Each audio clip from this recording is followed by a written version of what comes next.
안녕하세요. 토요미스테리 디바제시카입니다. 2002년 중국 후난성 장자제시 7위현. 이 한적한 농촌 마을에 살던 자매가 있습니다. 19살 가명 장아리, 17살 가명 장아친이죠. 아직 세상을 알기에 너무 어린 이 두 사람이 갑자기 고향을 떠나기로 결심해요. 이게 단순히 시골을 떠나서 도시로 좀 가보자 라는 꿈과 희망의 여정은 결코 아니었어요. 자매는 복수와 배신감에 활활 타올라 있었죠. 그래서 학업과 생업 다 포기한 채 오직 한 가지에만 매달리고 있었습니다. 그렇게 떠난 자매의 목적지는 중국 서쪽 끝에 위치한 신장 우르무치 지역입니다. 워낙 외진 곳에 있어서 중국 내에서도 쉽게 방문하기 어려운 험지입니다. 여기 도착한 자매는 생판 아는 사람 한 명도 없이 오직 둘이서만 무려 2년의 시간을 보내게 되죠. 생활비 마련을 해야 하잖아요. 그래서 둘이 길에다가 가판대를 펼쳐놓고 음식을 팔았어요. 또 바쁜 식당에 취직을 해서 서빙을 하면서 돈을 벌었고요. 근데 사실 이런 모든 일들이 돈을 벌기 위해서만은 아니었습니다. 자매는 알바와 장사를 하면서 틈틈이 정보를 수집하고 있었어요. 그래서 수시로 손님들한테 한 남성 사진을 들이밀었죠. 이 남자 여기 산다는데 본 적 없으세요?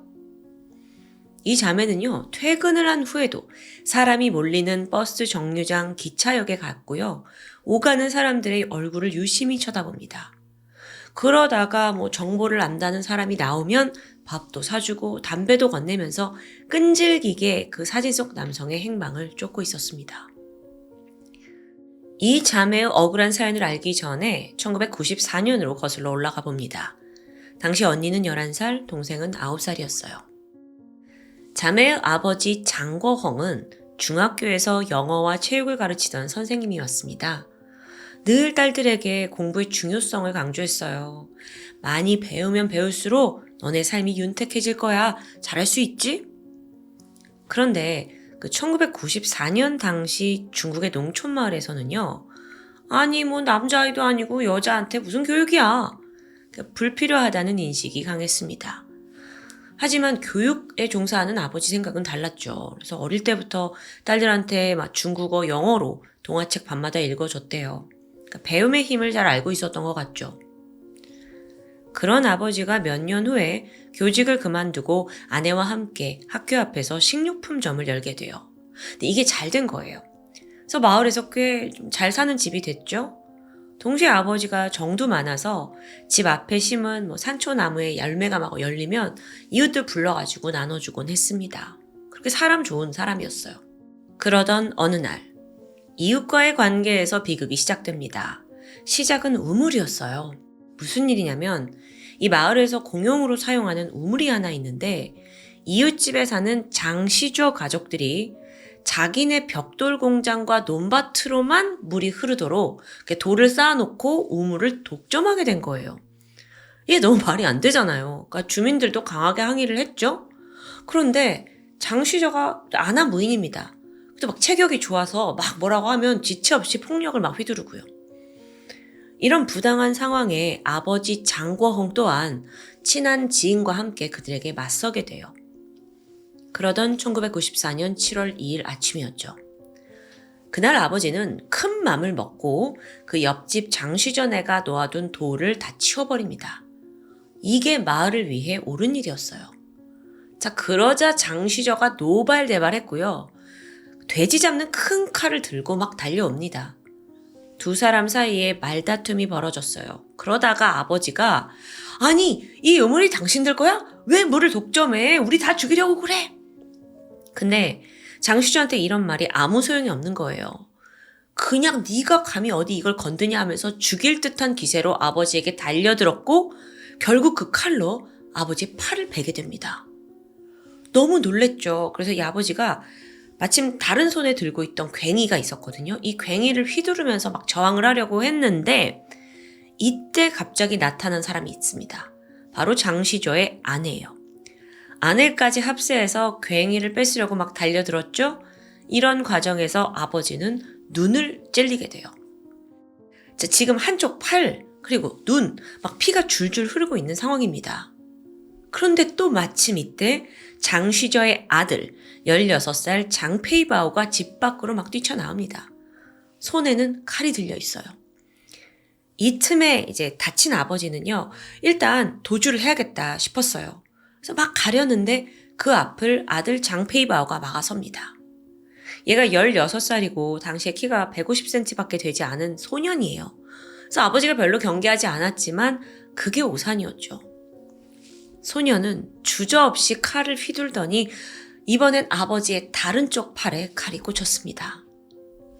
지금 완전히 만신창이가 된 거예요. 그래서 아버지가 무조건 벗어나야 된다라는 생각에 자신의 집 쪽으로 달리게 됩니다. 하지만 이내 장페이바오에게 따라잡혔죠. 그는 눈이 이미 반쯤 돌아버렸어요. 그러더니 한 손으로 아버지의 목을 강하게 움켜쥐더니 다른 손에 있던 칼로 가슴 깊숙이 찔러 넣고 맙니다. 이거 지금 온 가족이 합세해서 벌어진 살인사건이에요. 피해자 장궈헝은 간 파열에 의한 급성 쇼크, 현장에서 바로 사망했죠. 그런데 여러분, 이 사건이 마을 한복판에서 벌어졌습니다. 근데 그런 범죄가 벌어지는 와중에도 주민들 중 그 누구도 장궈헝, 그러니까 피해자를 도우려고 나서지 않았다는 게 너무 안타까워요. 행여 자기들도 보복을 당할까봐 몸을 사린 거예요. 한편 큰딸 장아리는 이 소식을 듣고 허겁지겁 돈 챙겨가지고 병원으로 달려옵니다. 아버지 살리려고요. 하지만 그는 이미 숨을 거둔 후였죠. 그런데 더 분노할 일이 벌어졌어요. 아버지를 죽음으로 내몬 장본인, 그 아들 장페이바오가 도망가 버린 겁니다. 가족과 일가 친척들의 도움을 받아서 그대로 행방을 감춰요. 근데 또 동시에 그 아버지 장쉬저가 진짜 범인인 아들 대신에 경찰에 자수하면서 수사에 막 혼선을 주는 겁니다. 그러는 사이에 범인은 산을 넘어서 다른 마을에 있는 이모 집에 도착했고요. 사건이 벌어진 1994년, 그때 당시의 중국의 수사 기술은 지금 같지 않습니다. 게다가 범인이 15살, 6살, 주민등록조차 되어 있지 않아요. 그 추적은 더 어렵죠? 심지어 그 아버지 장쉬저가 내가 범인이다, 나를 잡아가라, 그게 가짜 자백을 한 상황이에요. 그러니까 정작 진짜 범인을 쫓기에도 한계가 있고요. 그렇게 이 가족이 똘똘 뭉친 끝에 결국 수사는 흐지부지 되고 말았어요. 일단 장쉬저 그 아버지를 잡아놓긴 했는데 경찰도 이러지도 저러지도 못하고 있고요. 얼마 후에 상황이 좀 잠잠해지니까 이번엔 누나가 나섭니다. 그 이모네 집에 은신하고 있던 동생을요, 몰래 광저우로 도피시켜요. 그리고 여기서 2차례 신분을 세탁시키면서 장페이바오가 아니라 장덩판이라는 새로운 이름을 얻게 되죠. 이후 가족들의 도움을 받아서 집도 마련하고 직장도 찾아서 아무 일 없는 듯 잘 살아가요. 한편 죽은 이의 가족의 삶은 완전히 무너졌습니다. 마을 사람들 모두가 범행 목격했고 또 범인이 누군지도 알아요. 근데 그가 사라져버린 상황에서 가족에게 남아있는 건 오직 고통과 복수심 뿐이었죠. 어머니는요, 범인의 그 수배지를 들고 매일매일 찾아다녔습니다.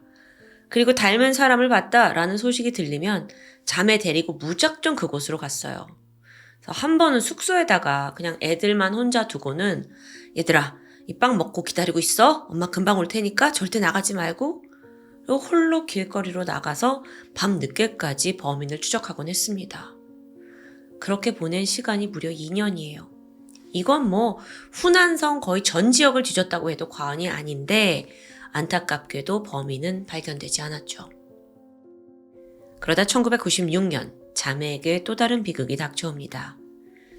아버지가 돌아가신 지 2년 만에 어머니마저 갑작스러운 버스 사고를 당한 거예요. 세상을 뜨고 말았죠? 근데 심지어 이번에도 사건이 너무 억울합니다. 버스 사고가 나면서 5명이 사망하고 20명 이상이 부상을 입어요. 근데 정작 이 사건의 책임자인 운전기사는 그냥 그대로 도주하고 만 거예요. 자매는 결국 아무런 보상도 받지 못하는데요. 거기에 더해 어머니가 사망하고 반년 후 그 앞서 아들 범죄 숨겨주려고 대신 자수했던 장쉬저가 증거 불충분으로 석방됩니다. 여태 감옥에 있었는데요. 이제 아들이 완전히 도피해서 자리 잡았잖아요? 그러니까 갑자기 말을 바꿔요. 사실은 저 죽은 피해자가 내 아내를 먼저 공격한 거고 내 아들은 그 엄마를 지키기 위해 어쩔 수 없이 정당방위로 살인을 저지른 거라고요. 그러니까 결론적으로 범인 내가 아니요. 사실 내 아들이요. 이걸 말하게 된 거죠. 그래서 풀려났어요. 이걸 들은 자매는 너무도 원통해했죠. 근데 끝이 아닙니다. 엎친 데 덮친 격으로 이번에는 가까운 가족에게도 배신을 당해요. 부모를 잃고 이제 자매가 혼자가 된 이후에 외삼촌과 함께 범인을 쫓았다고 해요. 근데 얘네도 어린데 언제까지 이럴 수 있냐고요. 학교 돌아가야죠.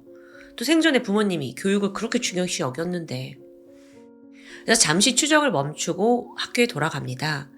보니까 엄마가 애들 대학 등록금 하라고 한 1,000만 원 정도를 알뜰살뜰 통장에 모아뒀더라고요.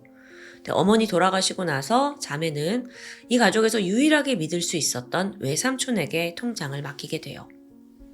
그러다가 언니 장아리가 고등학교에 올라가자 외삼촌이 말을 바꿉니다.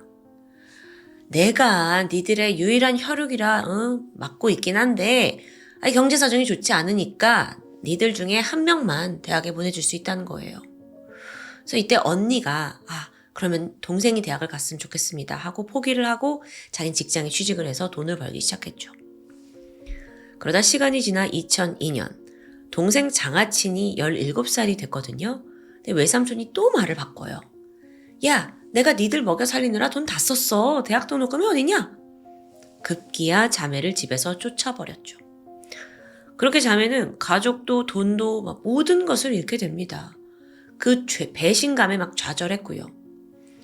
그런데 오히려 그러면 그럴수록 동생아, 어차피 우린 갈 곳도 없고 받아줄 곳도 없는 그냥 고아야. 그러니까 이제 우리 목표는 단 하나. 아버지 죽인 그 범인 찾아내자. 이후로 고향을 떠난 이들은 오직 복수에만 집중합니다. 정말 삶의 모든 것을 거기에 바쳤어요. 범인의 가족을 주시했고 그들의 친척, 은신처까지 조사하면서 끈질기게 추적한 겁니다. 그러다 앞서 신장 지역의 우르무치까지 이주를 하게 된 거고요. 자, 그때부터 그 우르무치에서 시작된 추적. 그게 한 해, 두 해를 넘기고 무려 17년간 이어졌어요. 이 자매가 중국에서 10개가 넘는 대도시들을 다 떠돌아다녔다고 해요. 꽤 좋은 페이를 받고 한 번은 공장에 취직한 적도 있는데 범인과 닮은 사람을 봤다라는 연락이 오자마자 사표 내고 그곳으로 바로 떠났습니다. 중간에 좀 돈 모아가지고 낡은 차를 한 대 샀는데 이건 오직 더 빠르게 범인을 찾겠다, 쫓아가겠다 라는 일념에서 산 거였죠. 그러다 보니까 이제 돈이 없어요. 자매는 굶는 게 일상이었고요. 또 차에서 자는 일도 허다했습니다. 날씨가 좋을 때는 공원 벤치에서, 추울 때는 고가도로 아래에서 잤어요. 이제 그야말로 이건 선택적인 노숙자 생활을 한 거죠. 좀 안타까워요. 왜냐하면 그 복수심은 충분히 이해하지만 사실 이들에게 인생의 목표가 복수 외에는 없는 거잖아요. 어쩌면 더 윤택하게 살 수 있는 기회마저 다 놓치고 만 거죠. 그런데 사건이 발생한 지 25년이 지난 2019년에 새로운 국면을 맞이합니다. 앞서 범인의 아버지 장쉬저가요. 이번에도 얄미운 짓을 저질러요. 자매들의 아버지 묘지 옆에다가 무단으로 담장을 쌓게 된 겁니다. 여기에 또 다툼이 일어났죠. 자매는 분노했고요. 이게 내 아버지를 죽인 걸로 모자라서 이제 지금 묘지까지 훼손을 해? 격한 논쟁이 오고 갔습니다. 장쉬저가 폭행을 휘두르려고 했어요. 그래서 그 자매가 일단 곧장 경찰에 신고를 하게 되죠. 그런데 이 과정에서 지역 경찰이 오랜만에 자매를 만났고 여전히 아버지를 죽인 그 범인을 추적하고 있다라는 사실을 알게 돼요. 자신들의 삶까지 포기하고 이러고 있는 모습에 경찰의 마음이 움직인 겁니다. 사건을 재조사하기 위해서 특별사건팀을 조직하게 되죠. 그의 자매는요, 그간 모아왔던 그 수집한 자료를 꺼내게 돼요. 적극적으로 수사에 협조했죠. 근데 그 자료를 보니까 장페이바오가 이후 장덩판이란 이름으로 개명한 사실, 또 그의 누나가 동생의 도주를 돕고 있다는 것도 모두 적혀 있습니다. 그래서 이걸 바탕으로 경찰이 범인의 가족을 철저히 조사했어요. 수사의 기미가 보이니까 누나는 초조해진 거예요. 그래서 또다시 동생 장동판을 도피시켰죠. 눈에 띄지 않게 더 조심해야 된다 막 신신당부하고요. 하지만 얼마나 더 도피할 수 있겠어요. 꼬리가 길면 잡히는 법이죠. 2019년 9월 특별사건팀은 광둥성에 숨어있던 장동판을 마침내 체포합니다. 또한 범죄자의 도피를 도왔다라는 죄목으로 아버지와 누나 역시 다 체포됐어요. 이 소식에 자매는 그저 눈물을 흘렸죠. 검거된 지 1년 반이 지난 2021년 3월에 장페이바오에 대한 1심 재판이 진행됩니다. 검거 초기에는 자신의 죄를 인정했거든요. 근데 재판 과정에서 살인은 맞지만 내 어머니를 지키기 위해 피해자를 제지하다가 실수로 찔렀다라고 주장합니다. 그러니까 놀라서 도망을 치고 있었는데 피해자가 오히려 자기를 쫓아왔다라는 이야기로 막 바꾸는 거예요.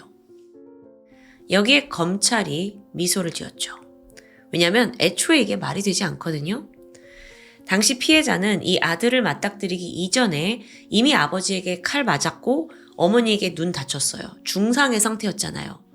그런데도 이 칼을 든 꼬마를 막 추격하려고 했다? 이게 앞뒤가 전혀 맞지 않거든요. 또 그건 그렇다 쳐도 그 순간을 목격한 주민들도 상당히 많습니다. 그들이 이제 증언을 하게 되면서 범인의 거짓말이 드러나게 되죠. 한편 자매는 이런 과정을 보면서 범인은 사형을 받아 마땅하다고 울부짖었어요. 사건이 발생한 지 25년이 지났지만 그 긴 세월 동안 전혀 반성하지 않고 끝까지 변명만 하는 모습에 정말 너무 답답해서 가슴을 칩니다. 결국 재판부는 어떤 판결을 내렸을까요? 피해자의 손을 들어줘요. 고의로 공격해서 죽였다라는 것에 이제 인정을 했고요. 그러긴 한데 사실 사건 당시에 이 장페이바오가 16살 법정 미성년자입니다. 그래서 판사가 죄는 인정하지만 사형은 아니고 무기징역을 선고하게 되죠. 범인이 항소 포기하면서 결국 형은 확정되었습니다. 가족들 역시 은닉 혐의로 3년형을 선고받아요.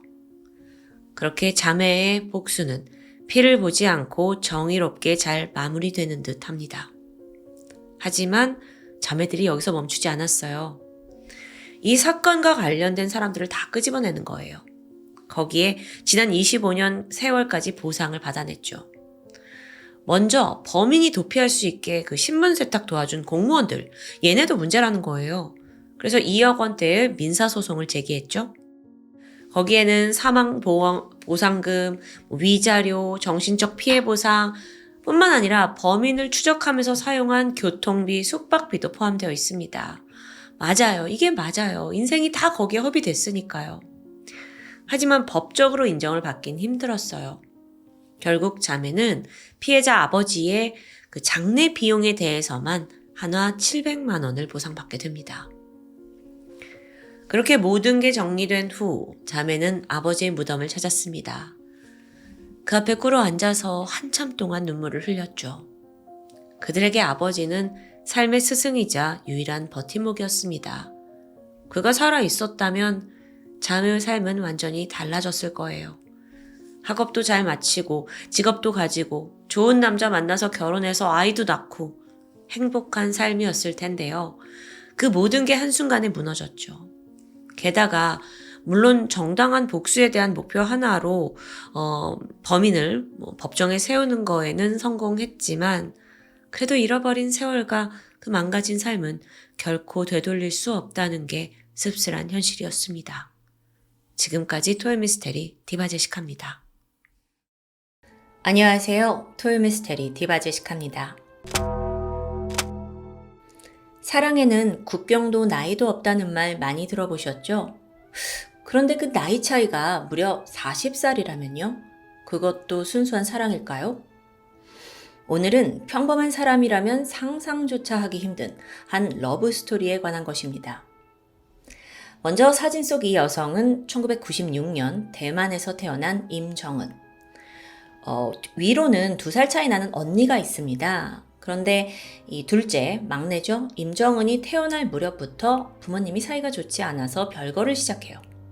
그러다 얼마 후에 이혼이 결정되면서 언니는 아버지가 돌봤고 임 씨는 엄마와 살게 되죠. 또 시간이 지나서 그녀가 8살이 되던 해인데 어머니가 새로운 남자를 만나 재혼을 합니다. 이제 어떻게 해요? 정은 양은 아버지에게로 돌려보내졌죠. 여기까지만 들어도 다소 불안정한 유년기를 보낸 것 같은데 문제는 이게 생각보다 더 암울했다는 겁니다. 그녀는 태어나면서부터 아버지의 부재를 느꼈습니다. 그리고 겨우 다시 아버지와 살게 되면서 이제는 마음껏 아버지의 사랑을 받으리라 기대했어요. 근데 정작 현실은 냉혹했죠. 아버지는 졸지에 2딸을 맡게 된 거잖아요. 가장으로서 이 자식들을 먹여 살리는데 너무 바빠서 밤낮으로 일했고 정말 정신없이 하루를 보냈습니다.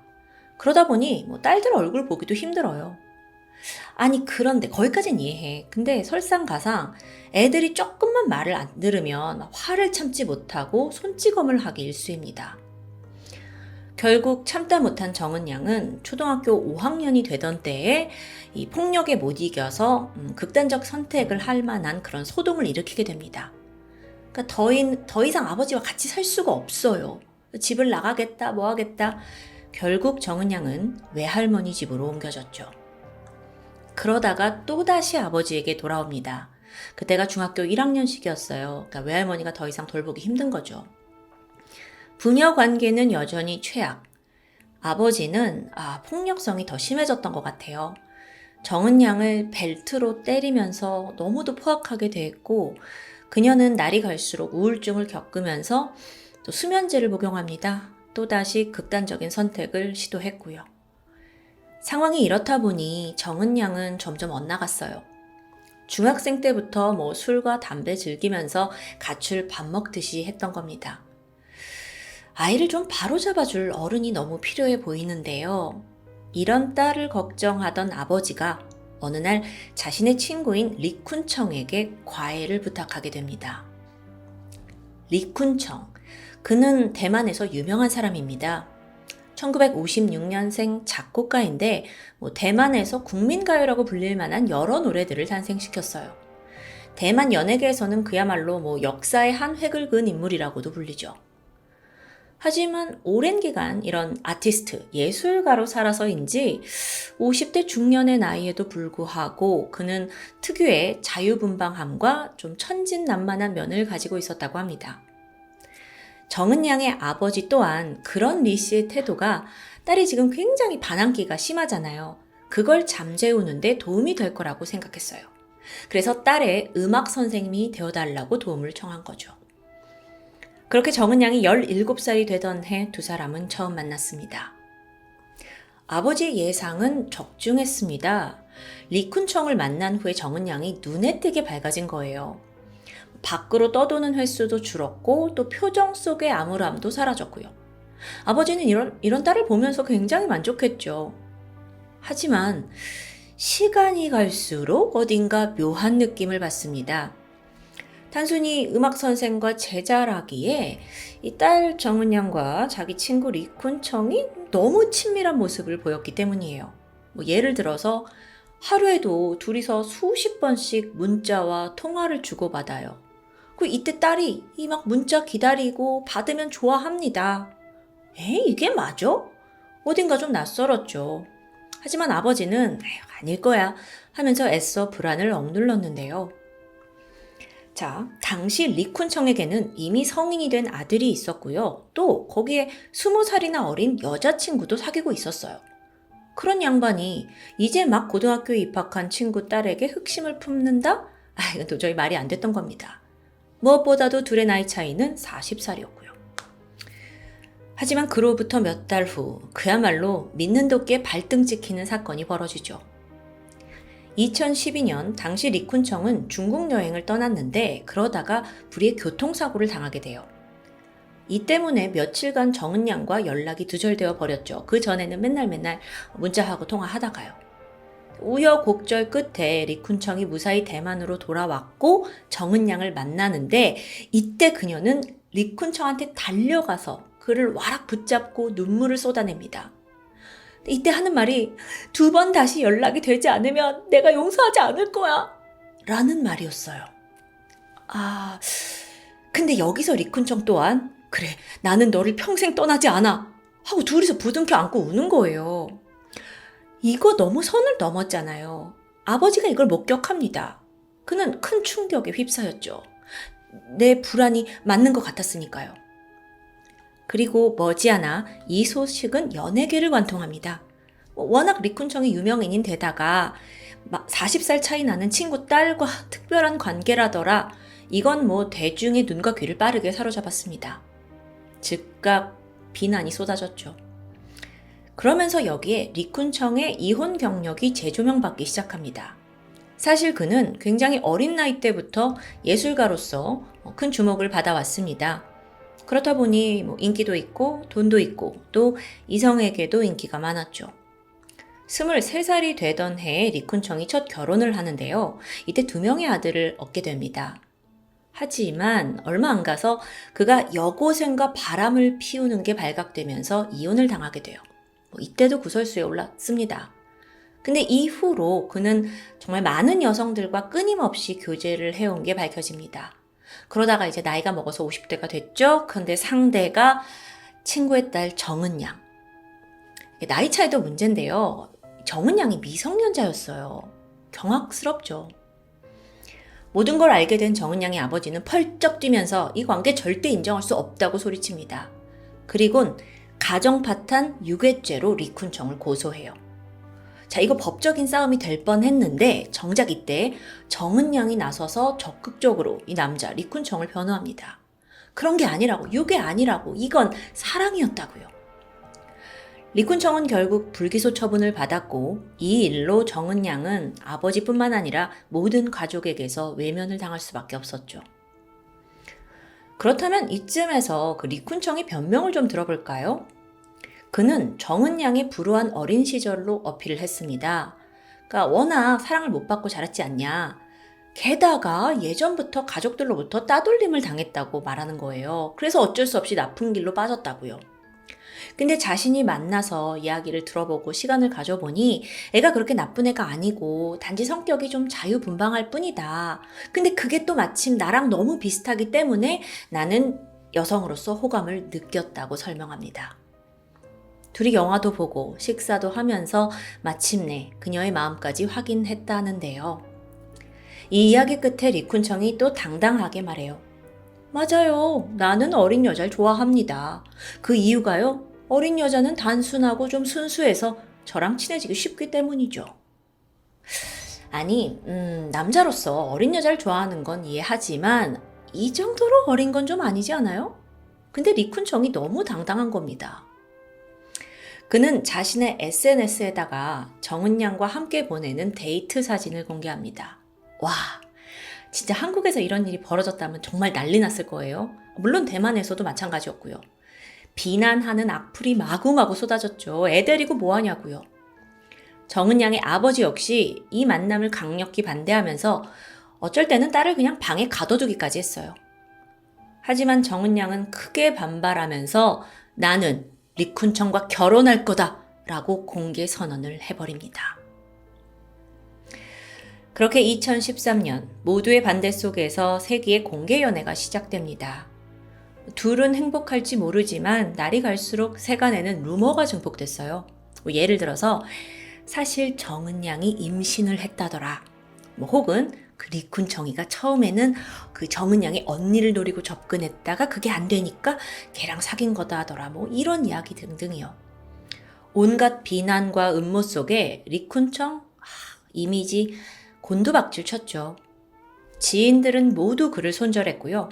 더 중요한 건 자기 커리어, 곡 작업 의뢰도 하루아침에 뚝 끊겼습니다. 근데 이렇게 얼마나 버틸 수 있을까요? 이미 돈 많이 벌어놔서 괜찮은 걸까요? 몇 년이 흘렀고 점차 사람들의 관심도 식어갑니다. 사랑을 위해 모든 걸 감내하겠다던 리쿤청에게 남은 건 예상대로 생활고였죠. 그렇게 한때 대만을 발칵 뒤집었지만 이제는 기억에서 잊혀진 리쿤청 임정은 커플. 그러다가 이들의 이름이 다시 오르내리게 된 거는 비교적 최근인 2023년 4월입니다. 바로 이때 리쿤청의 사망 소식이 전해졌기 때문이에요. 작년 4월 6일 그는 대장암으로 세상을 떠났습니다. 그런데 이때 리쿤청의 아들이 새로운 의혹을 제기하고 나섰어요. 임정은이, 아버지 애인 임정은이 죽음에 깊게 연관이 있다는 주장입니다. 그 이야기가 뭔지 좀 들어보면 평소 그 아버지 리쿤청은 꾸준한 운동과 소식을 하면서 굉장히 건강한 생활 습관을 유지해왔다고 합니다. 그런 그가 언젠가부터 폭음을 하더니 급속도로 건강이 나빠졌다는 거죠. 그리고 아들은 그렇게 된 이유가 모두 임정은에게 있다고 믿고 있습니다. 임정은이 사실 당시에도 술과 담배를 즐겼거든요. 그래서 아무래도 이제 리쿤청에게 고의적으로 술을 계속 권하고 마시게 했을 거라는 주장인데요. 또한 과거 리쿤청이 한 차례 심장이 좀 좋지 않아서 쓰러진 적이 있었어요.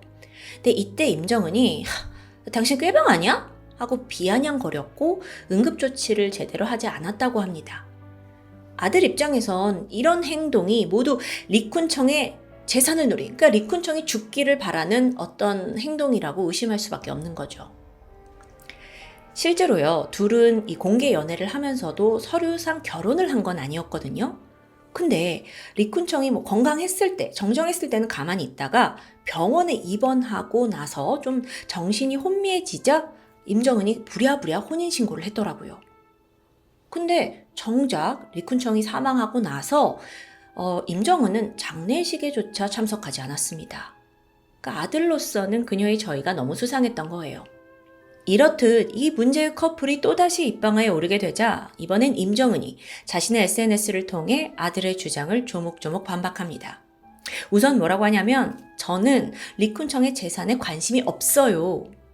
그러면서 사람들은 그 리쿤청이 돈이 많은 줄 알지만 실제로 재산은 얼마 되지 않는다는 겁니다. 생전에 대출받은 게 너무 많고 무엇보다 죽기 직전까지 일이 다 끊겼잖아요. 그러니까 생활고에 시달렸다라는 걸 아주 크게 강조했죠. 더구나 최근에는 음악이 거의 팔리지 않아서 저작권료 같은 걸 다 합쳐도 이득을 본 게 없다고 말합니다. 또 장례식에 참석하지 않은 거, 그거 역시 사실 장례식에는 리쿤청의 다른 가족들이 오잖아요. 그들 모두 자신을 불편하게 여길 거가 뻔하기 때문에 안 갔다. 대신에 나는 홀로 리쿤청의 유골이 뿌려진 곳을 찾아 그를 애도했다고 주장합니다. 이걸 뒷받침할 만한 인증사진도 공개했고요. 이후 임정은의 행보를 보면 그녀의 주장이 어느 정도 사실인 것으로 보여요. 임정은은 리쿤청이 사망하면서 남긴 유산으로 살던 집 그리고 소유하고 있던 레코드판을 받게 됐어요. 하지만 실제로 이 주택은 담보대출이 크게 묶여 있었기 때문에 집을 팔긴 팔았거든요. 근데 그걸로 얻은 이득이 하나로 한 1,500만 원 정도였습니다. 그러니까 집을 판 이득으로는 그렇게 크진 않죠. 여기에 그 리쿤청이 남겨준 레코드판, 이거는 사실 구매자가 나타나지 않아서 그야말로 애물단지였어요. 참고로 임정은은요, 그나마 생긴 그 1,500만 원마저 유흥비로 써버린 모양입니다. 한 주점에서 그녀가 술을 마시고 난동을 부렸다는 뉴스가 보도됐으니까요. 그러던 2024년 1월 2일, 임정은이 한 호텔에서 술을 마시고 취해서 방 안에 있는 TV와 커피포트를 던지면서 기물 파손한 혐의로 쫓겨납니다. 이후에 그녀는 빈털터리가 된 채 은행 ATM 박스 안에 쪼그려 앉아서 졸고 있는 모습이 포착됐어요. 그게 어딘가 너무 좀 애처로운데요. 오랜만에 얼굴을 드러낸 그녀는 사람들의 기억과는 많이 달라져 있었습니다. 그 생기발랄하던 얼굴은 온데간데 없고요. 초점이 없는 눈으로 사람들에게 좀 돈을 구걸하는 모습이었죠. 이걸 본 네티즌들은 오히려 정신 상태가 좀 염려된다면서 우려의 목소리를 보내기도 합니다. 그런데 어쩌면 정말 그게 사실일지도 모르겠어요. 정신 관련 문제요. 왜냐하면 어느 날부터 임정은의 SNS에 정체를 알 수 없는 이상한 글들이 올라오기 시작합니다. 예를 들어서 나는 대만에서 20년을 살았는데 머릿속 어딘가에 목소리가 나한테 한국 사람이냐고 묻고 있어. 응? 너를 쫓는 게 너무 창피해. 친구들이 알까 무서워. 에? 집에 가서 내가 구운 누룽지를 먹고 싶어. 내가 구운 프라이. 사실 그건 찜인데 나는 맛있었어. 아니 무슨 소리예요. 몇 년의 즐거움. 커피, 술, 라면, 결혼. 우리는 너로부터 잊혀져. 최상급. 와, 이 정도 되니까. 이게 물론 단순한 문장입니다. 근데 당최 무슨 말인지 모르겠죠? 약간 제정신이 아닌 것 같습니다. 그녀가 어쩌다가 이런 안타까운 상황에 처했는지 제3자는 알 수 없죠.